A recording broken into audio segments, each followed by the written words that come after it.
Hello everyone, welcome to our live. Okay, so while waiting for Kak Ghaida to join us today, let us open this live by saying basmalah together, I think. Bismillahirrahmanirrahim. So how are you guys today? It's been a week of Ramadan, and I hope that all of you guys here have a blessed Ramadan. So how are you? You can tell me about where are you from in the comment so that I know all of the people who are joining us today. Okay. Hi, Sister Sika. So happy to see you here in this live. Yeah. So this live, usually every month, Elite Circle Global has one webinar. Hi. Assalamualaikum, Kak Ghaida. Yeah, usually we have one webinar, International Muslim Talk, but for this Ramadan, we have special program. That is, we're going to have a live session. Okay, Japan is here. Wow, nice. It's lovely to see people from all around the world gather in this live together. Okay, yeah, so we are going to have this program for Ramadan, and this is the first one. And we're going to have another sessions with another speakers too, who are going to tell you about their experience during Ramadan, or they're going to share with you some tips and tricks to have, to win this Ramadan. Yeah. Okay, so probably all of you here already know me, yeah?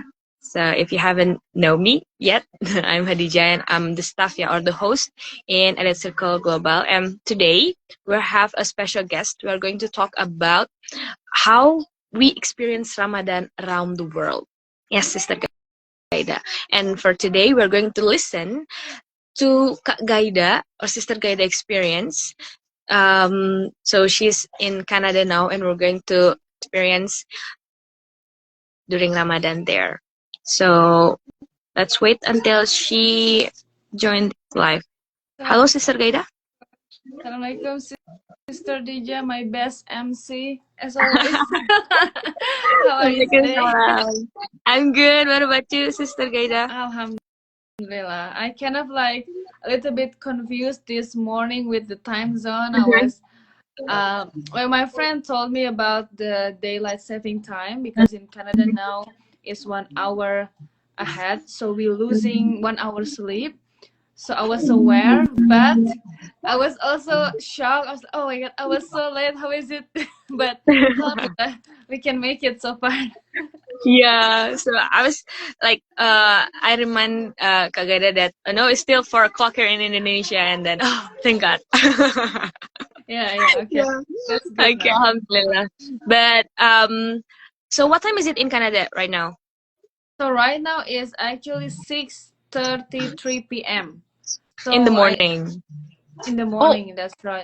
Yes. Yeah, because it's supposed to be at 5:33. We should have about 12 hours different, but now it's gonna be 13 hours. Yeah. So I see. So yeah.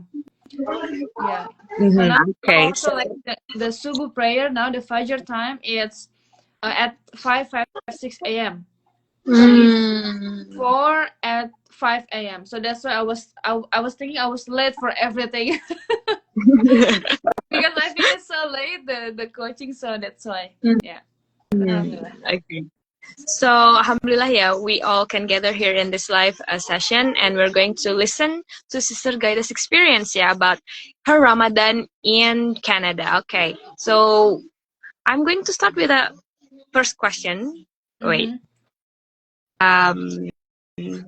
So we are all curious about how Ramadan in Canada, and I think it must be different, the experience in Canada and in every country must be different. But since you have experience like maybe in Indonesia and then in Canada, can you tell us a little bit about how does Ramadan feel there? are there any unique local traditions that Muslim people do there? And as a Muslim minority country, do you feel any, challenges when you want to practice ibadah there? Okay. Yeah. Thank you, everyone. So I feel like there is two different feeling because I came on 2019 to Canada, so I feel like the situation, how I feel came as the first time and now it's gonna be different. So maybe I share a little bit on both sides way. At first, I'm a little bit culture shock, I get to have the experience the first Ramadan, the first Idul Fitri in Canada, and then the big thing is I think is about the time zone, because at the time it was in the summer. So in the summer, we iftar is very late, like 8:30 something. The sun just goes down, and I was like, oh my god, this fasting it's so long. It's take about maybe 18 hours, up to 18 hours. And then in the sahur is like it's about like 3, sometimes at 4. And then the prayer for Tarawih, sometimes we could finish at 11 p.m. So it's a big culture shock for me to get adjusted at the first time, the first 2 years.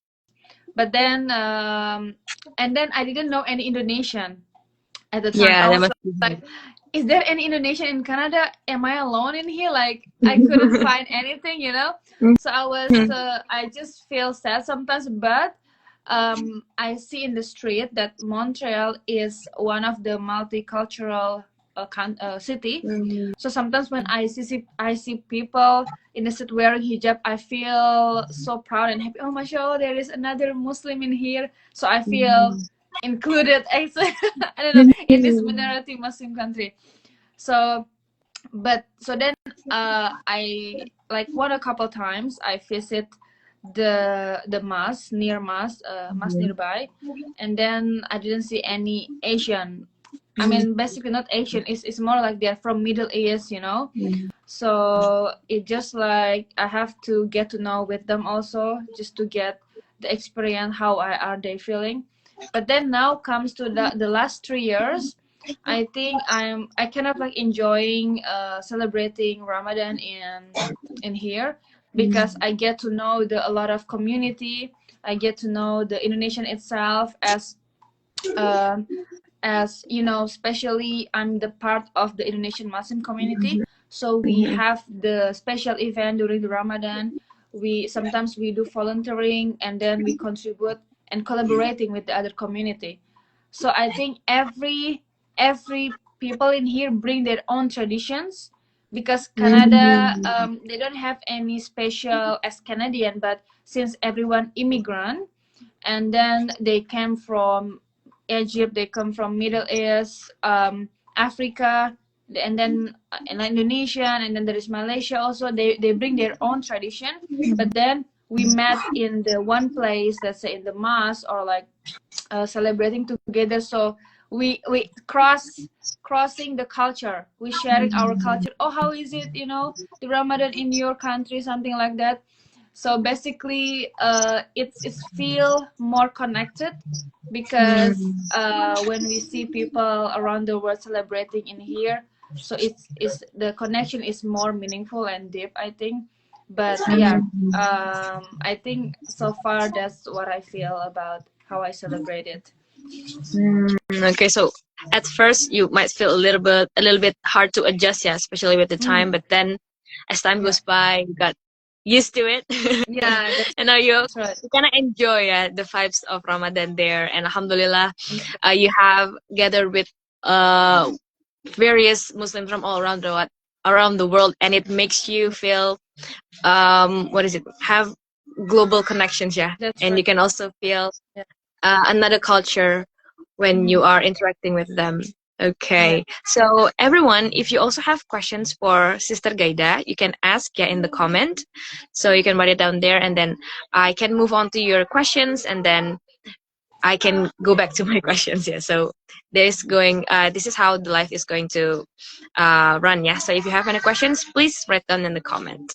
Okay. While waiting for another question from the audience here, so is there any like challenge that really make you struggle to practice ibadah there, or is it like everyone is fine, nothing really matter? Mhm. Actually, I also want to add more thing that the first time I came here, like I'm craving about the takjil, the Yeah. word takjil, like looking in Indonesia is such tradition also, like during Ramadan, I feel like the vibe is just different. So I really wish that maybe someday I could, celebrate it again, Ramadan in Indonesia.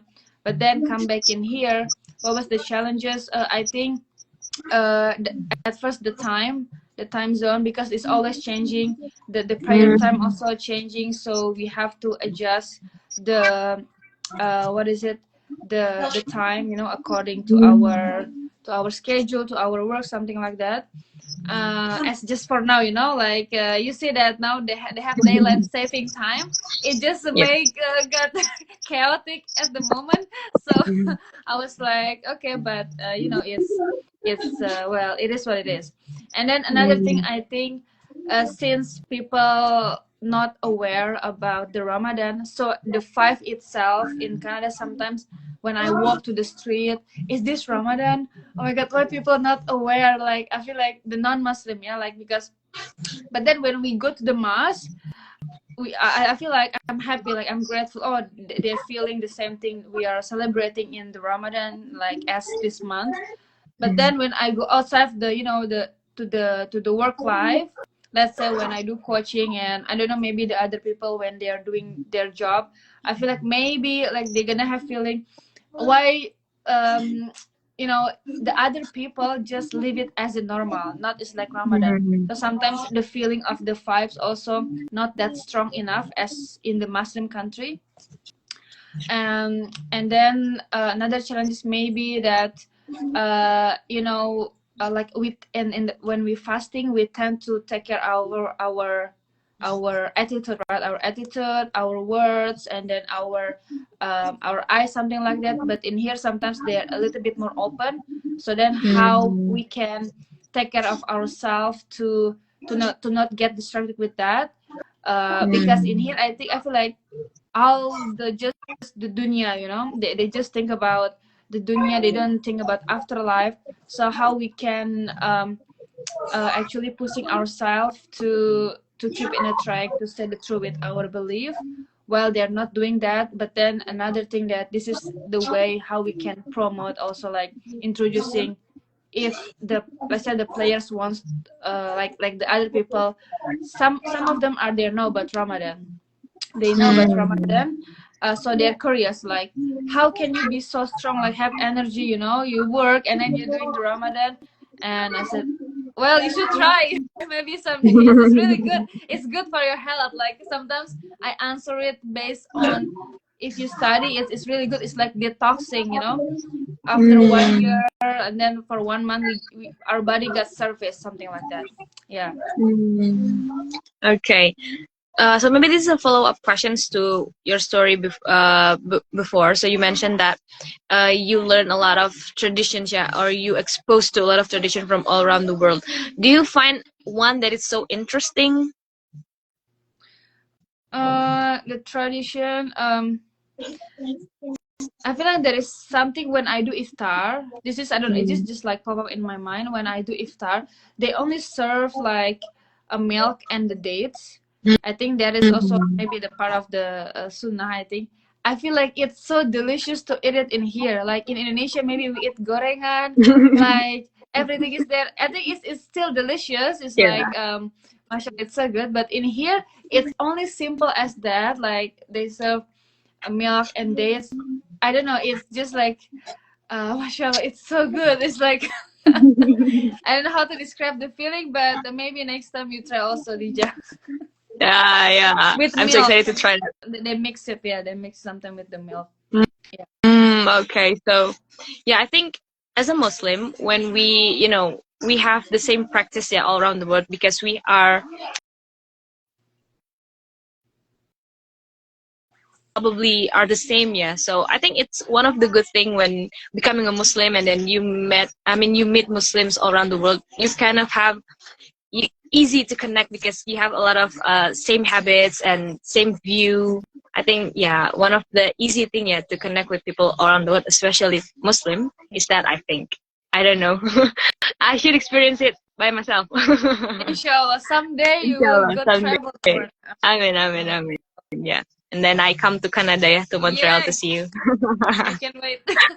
Yes. Inshallah. Okay. So you have shared with us about the challenges that you face in there, and then how you feel as being in a global community there in Canada. So you also, I think, I saw that you are very active, yeah, in CR Montreal. This is like the Islamic community there. So how do you see this community? I mean, in what ways does the Muslim community work there to promote understanding of Islam? Is there any misunderstanding of Islam going around in Montreal? How do you explain this about? Yeah, maybe you can share with us your experience while you are having, activities in the Shiar Montreal.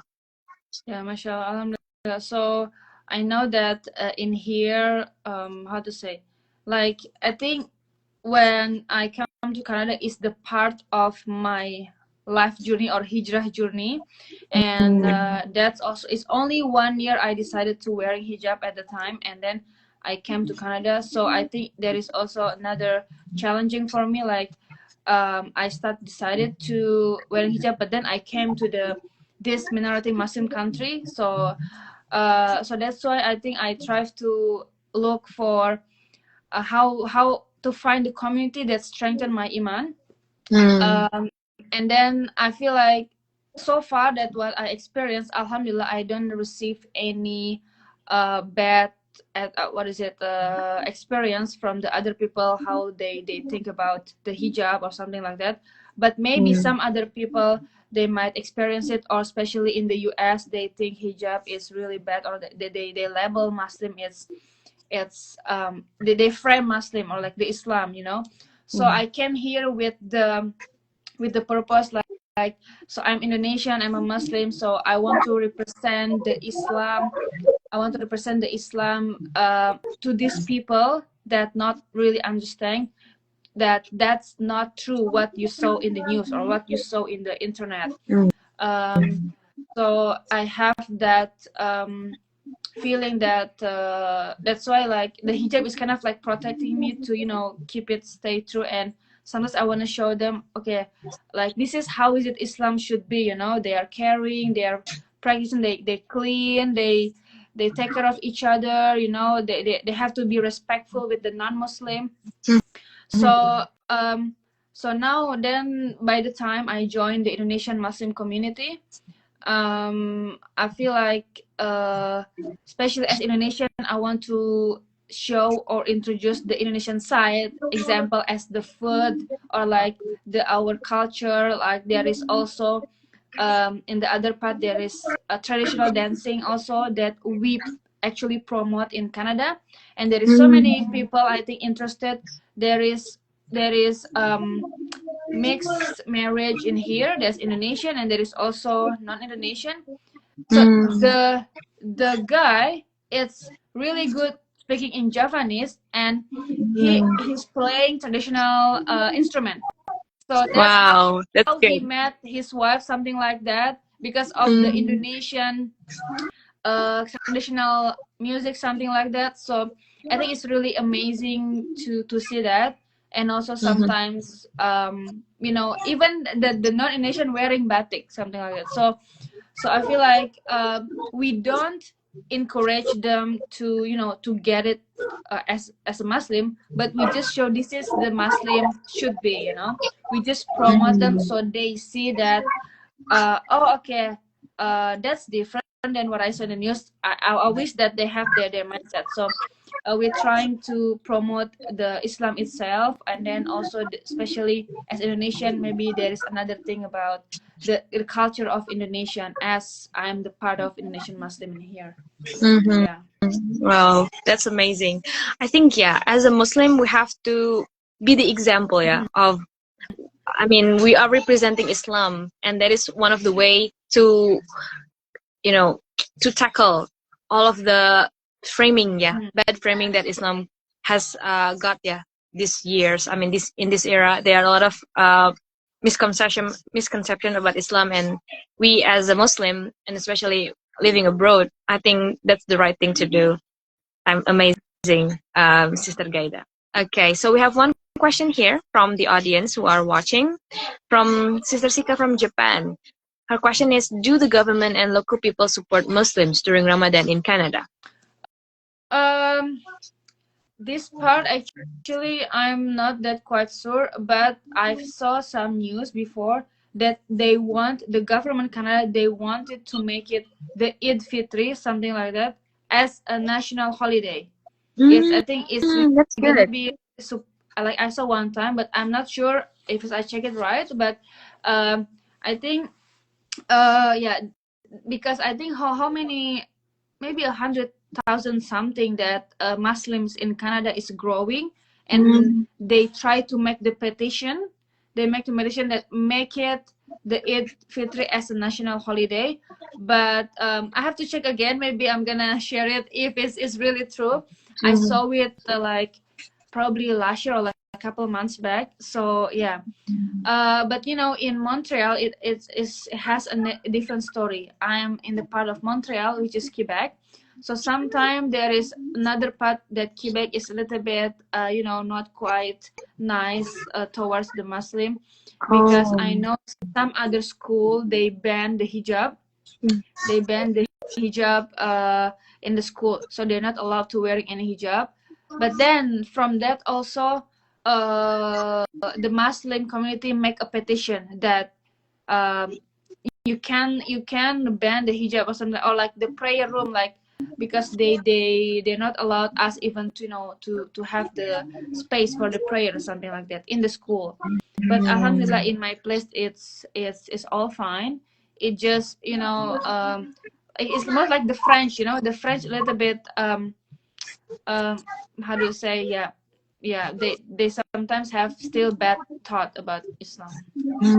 I see. So, but Alhamdulillah, yeah, you are living in a Muslim-friendly environment, and Yeah, so hopefully, far. hopefully, Idul Fitri will become the national holiday in Canada Yes, soon. Alhamdulillah, inshallah. Because I really wish I also. think I saw a video in London, like the mayor, I think they have this celebration when Ramadan starts. They have like, what is it?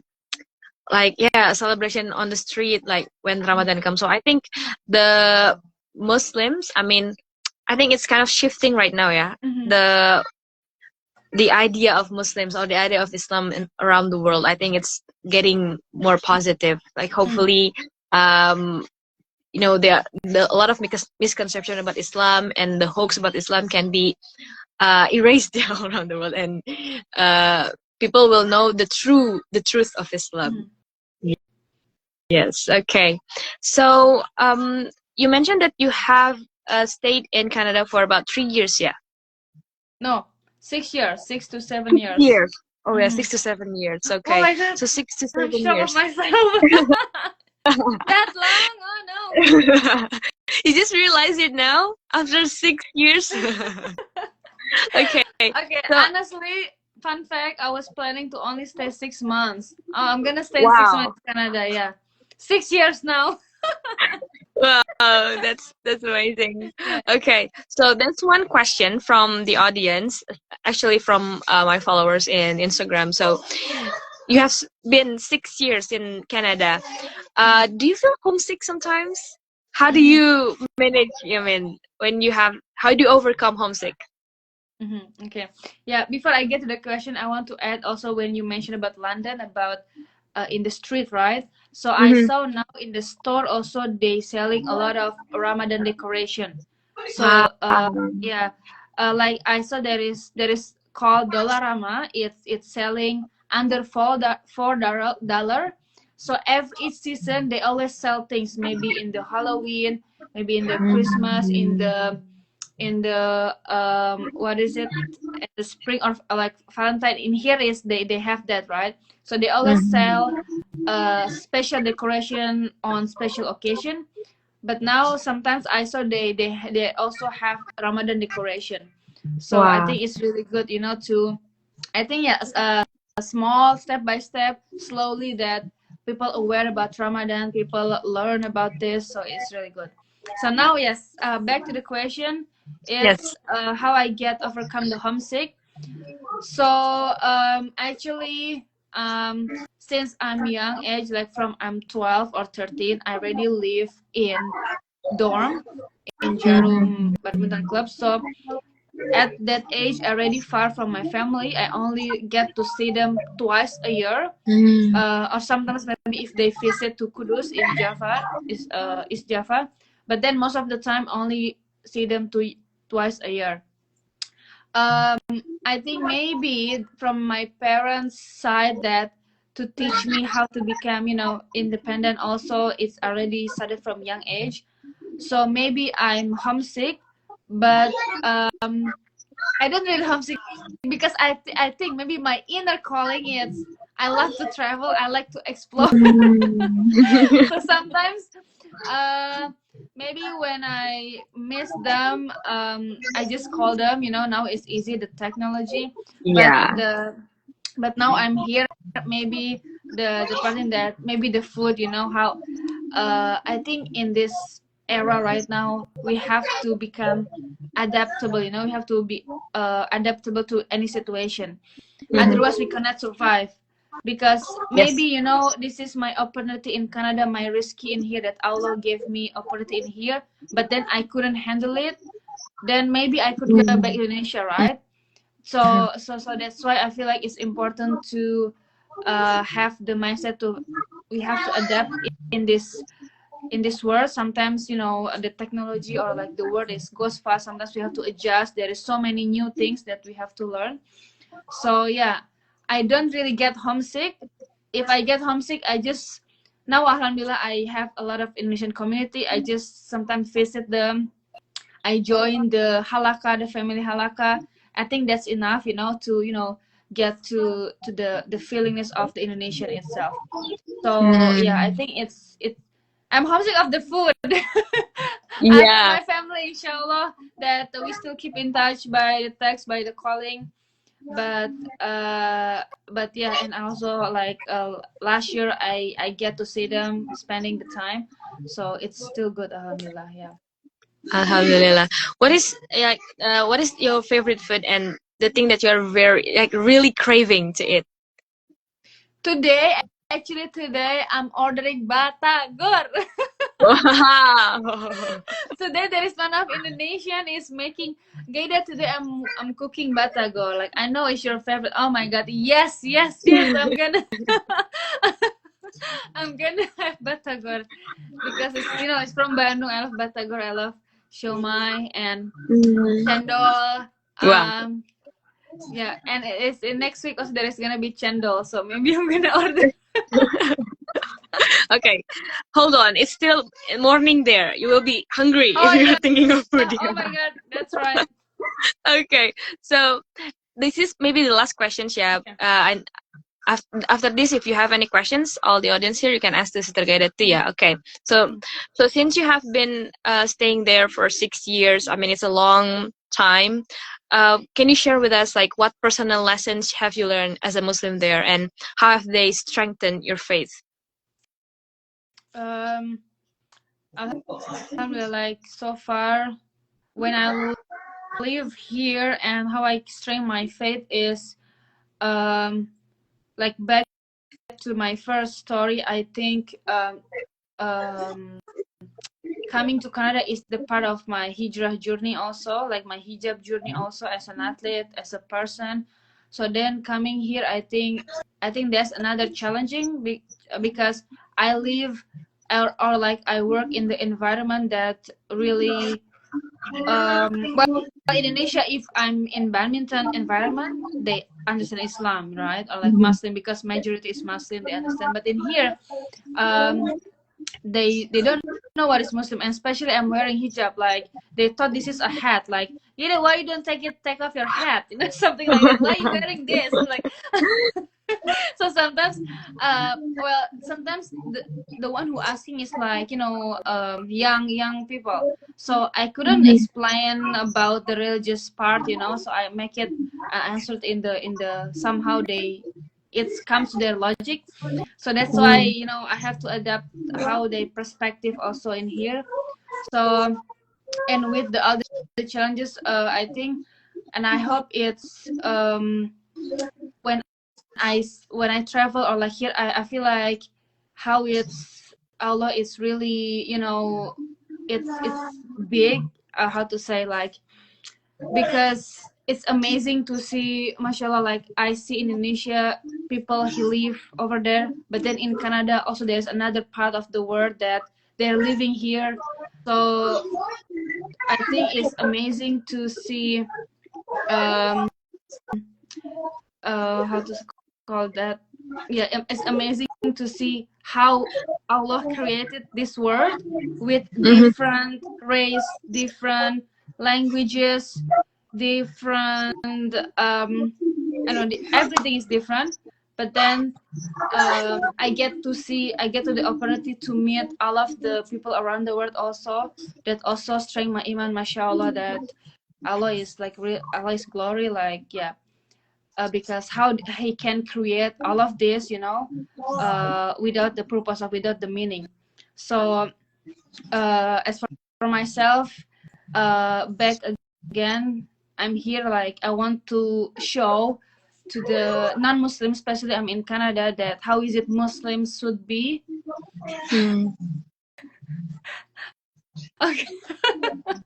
How is your Muslims should be. It's still okay. And then also, as I'm working in the sport part, I also have, I think, another task or another job to show as a Muslim woman doing the sport things, to introduce them also. So then from myself, I have to learn a lot of things about Islam. I have to study more deep. So then when I get question or what I get anything like that, I am able to respond it, because that is another challenges before, like I have lack of Islam knowledge, because I'm always in badminton side, but I always learn autodidact, so yeah. The question is like for Idul Fitri, yeah. We have to prepare this kind of question for Idul Fitri, not now, brother. Hold on. Still Ramadan, yeah. Still Ramadan. Relax, Aditya. Oh my God. The question is always distracting. Yeah. So yeah, like first I have to study more about Islam, and then I want to promote the Islam more to the non-Muslim in here, and yeah. And then to be in the community Islam itself, it to strengthen my faith actually. So if I don't involve in any community, then maybe I don't know, because we have to take care of iman. Let's say Allah give us hidayah, but then we have to catch it. We just don't wait, so we have to act. So then I have to involve, I have to be active to take all the source from everywhere to strengthen my iman, even I'm in minority. So yeah, I think you, like, even in minority, but what are you looking for? It's you are what you're looking for. I don't know. There is a quote that there is a story that, let's say, a man after the chef in US, there is a lot of prostitute, or like say bad things and everything, and then the chef answer it. I don't know how is it, but this is like make it short, like, I went to US, but I don't see anything. There is nothing, because, and then they said, why? Because we are what we are looking for. I agree with that. Yeah. So if you're looking for, seeking about Islamic guideline, and then you'll find it. Even you are in the minority Muslim country, yeah, even you are in Muslim minority country. But then if you're not seeking for that, then you're just gonna meet, you know, random things. So yeah. Yeah. Wow. So as the part of your hijrah journey too, yeah, when you move to Canada and then you start to wear hijab and then you start to learn more deeper about Islam because there are a lot of people questioning and that is become the way, yeah. So become the way of you to know Islam deeper. That's amazing. And I totally agree with you that whatever that we're looking for, Allah will show the way. So start keep looking, yeah, for something that you are Looking, trying to find in keep this world, yeah. seeking, yeah, keep seeking, Yeah, keep. and no matter like even if you are living in a minority country, it doesn't matter because Allah is everywhere. Allah is always near you, yeah. I think that's a very great lesson that you shared with us today. Oh, quote Buya Hamka katanya. Oh, thank you Okay, so okay, much. okay, Okay. okay. That's from So are you Indonesian, yeah. yes. Oh my So are you god. going to ask Brother Aditya questions? I think only the last question, yeah. Is there kolak pisang in Canada? I have to make by myself about kolak Mm. pisang. That's true. But or I order Indonesian food. But yeah, but this week I'm gonna eat cendol. Ooh. Okay, thank you, Teh Olivia. Yeah, Quote me dari Sister which Olivia I'm gonna check from again, Buya inshallah. Hamka, yeah. Mashallah. Okay, yeah. So maybe this is just one last question just pop up in my mind. We know that recently, I don't know if you want to comment on this or not, but if you follow the news in Indonesia, there are a lot of young people from Indonesia who wants to leave the country because of the condition in the country. And how do you feel about that? I mean, you are the representative of Indonesian youth, yeah, in another country, and you have a brilliant career in badminton. Even you are coaching there. How do you feel about that, Sister Ghaida? Do you have any comment about this This is a phenomenon? hashtag about kabur aja dulu. Yes, that one. Okay. Yeah, actually I get a question also this from one of my friends just recently. I said, why you don't make a trend about kabar aja dulu? Why you just like I don't just make anything? I said, first, I'm not that up to date, you know.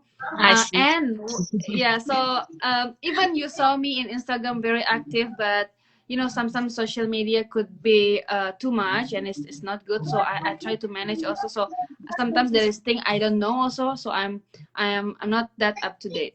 And the second one Mm, is before I say something or before I share something, I don't want to just share it like that. So I have to understand why is the hashtag is popping up and when it's become trending topic. So mm, I actually watching a lot of videos, you know, about what's happening with kabur aja dulu. Like, mm. so I was thinking, and then now I understand. If I understand fully, then I can share. So I just don't I want to see. just following the trend and just okay, I'm also in here, you know, let's kabur aja dulu. Like no, like it's I think it's not wise to share that something maybe you not fully understand. I So agree. the comments on that, I feel like, you know, I don't know why people think like this. Actually, I was surprised because when I travel abroad, I feel Mm-hmm. like I more love Indonesia. Uh, Yeah. yeah, there is the interview that in TV1 about Kabur Aja Dulu, something like that. They bring a lot of representative about how do you thought about this one. But I'm the one who when I go abroad, I'm the one who really more proud as Indonesian. I feel like I just want to share this is Indonesian, this is we have batik, we have special food, we have a traditional song, let's say dangdut, something like that. Let's just, you know, share it to the world. And Mm, uh, like if you see about the government, let's say compared to Canada and Indonesia, yes, our mhm. country it's still lack of everything with the, let's say, the corruption and everything. So sometimes I feel sad also in Indonesia, like how our country can follow this, you know, the country that is already seeing the future, you know. I feel Mhm. like the people in here uh, actually adapting as, let's say, Islamic, how, you know, how we can become honesty, how we can be I see. respectful and something like that. But then another part in Indonesia is Muslim minority, but they don't apply how is it Islam teaches. They just identity. So that's the thing. I think the human resources is need to be more guideline, you know, about the Islam is not like that. That's why. So I'm thinking, I feel like even I'm in here, I always longing to Indonesia. I feel like I want to contribute to Indonesia. What can I give to Indonesia? It's not I want to get away from Indonesia and not coming back, because I I see. always showing about uh, the Indonesian culture, to show that I always proud as Indonesian. So then, even I'm in here, I don't know, but in the future, I always think maybe inshallah someday I will back to Indonesia and doing something else. But even right now, like I also like I do small part, you know, to in Indonesia as that like example maybe encourage athletes, you know, to speak English. So the reason if you want to go abroad is just to get the experience, to get experience how is their mindset, but then you have to apply it in Indonesia. So I I feel see. like uh the hashtag kabur aja dulu, it's you going out just to come back, like get that knowledge from these, how is it they run the country, how the people mindset, and then as ourselves we have to adapt the positive part, and then we can apply it in Indonesia, you know, so to encourage the people there to understand. Yeah. So I think so. Yeah, I couldn't agree more. I think the mindset should be I live in Indonesia to come back to contribute mhm, more. So mhm, I love Indonesia. I will mhm, go and learn something, and then I will try mhm. to apply it in my country. That's very inspiring. Thank you so much, Kagada, for sharing some thoughts on that, even though it's not in our discussion today. Yeah. Yeah, yeah, So, it's okay. Alhamdulillah, everyone, we have discussed a lot of things with Sister Gaida. So from Ramadan in Canada, and then we talk also about how her experience in living in minority country, and we have also discussed a few things about what happenings right now, yeah, in Indonesia and in the global, yeah, in the global issue, yeah, like what happened in London and everything. Okay, and we also have, thank you so much everyone for asking questions to Sister Gaida, and also participating in this live today. So to end our, unfortunately we have to end, yeah, Yeah. this session, because in Oh, Indonesia it's what time? already What time is azan iftar? maghrib. Oh, Azan Maghrib, Masya Yeah, Allah. Happy it's iftar iftar juga. time. And all Yeah, it's Indonesian. iftar time in Indonesia, in waktu Indonesia Barat. But maybe in waktu Indonesia Timur and Tengah is different, yeah. But in Indonesia Barat it's already iftar time, so we have to end this session for today. But don't forget to join another live session. Yeah, there will be also, just follow us so that you can get updates on the next live, and we're going to discuss another interesting topics with especially about Ramadan, yeah, from people all around the world, from Indonesian youth who live in another country, and then they're going to share with us their experience living there. Thank you so much, Sister Gaida. Do you have anything to say to end this session, this live session today? Uh, Alhamdulillah, I'm so happy to share this Ramadan with all of you. I hope that, you know, someday you're not like whoever watching this, like someday you're not only hearing my story, how is it different the Ramadan in here, but you also get to experience, travel the world. I really encourage everyone to be able to travel the world, because the more you travel the world or like not stay in your place, the more you see how is it Allah is really beyond the universe. I don't know, like it's just mashallah, you know. So yeah, so you travel the world, and then inshallah like you will get it's also strengthen my iman, what part of the, you know, traveling. So you see that the world is big, we are so small, it's like we just nothing, so that's why we need to um humble every time. So yeah, inshallah that everyone can travel the world. Inshallah, Dija, also you will. Amin. And thank you so much for this opportunity. And I hope to see you again next week. The following week, we're gonna have another discussion, which is fun, like discussion and sharing. And yeah, I think that's it. Yeah. Okay, thank you so much, Sister Iftar Gaida. with gorengan. Yeah, with Mister. gorengan. with satay, with satay. I will. My meal, yeah, iftar meal today is satay. Satay Oh my taichan. Have God. you tasted that? My Have you heard about favorite. satay taichan? Oh my God, that's so good. Yeah, satay. I'm going to have Best. satay for iftar, and yeah, that's all, everyone, for our live session today. Thank you so much for joining and participating in this live session. Hopefully, you get insights, yeah, because I learned a lot from her experience living abroad in a Muslim minority country, how to adjust everything, the challenges, but still manage, yeah, to be a great Muslim. Thank you so much, Sister Gaida, and we'll see you again soon in the next international Muslim. We'll see you again soon in the next live session, yeah, with Edit Circle Global, with another inspiring speakers and interesting topics. Once again, thank you so much, and happy iftar, everyone. Have a blessed Ramadan. Thank Wassalamualaikum you. Thank you. warahmatullahi wabarakatuh. Have a great Waalaikumsalam day, warahmatullahi Sister wabarakatuh. Thank Gaida. you. Bye bye. Bye.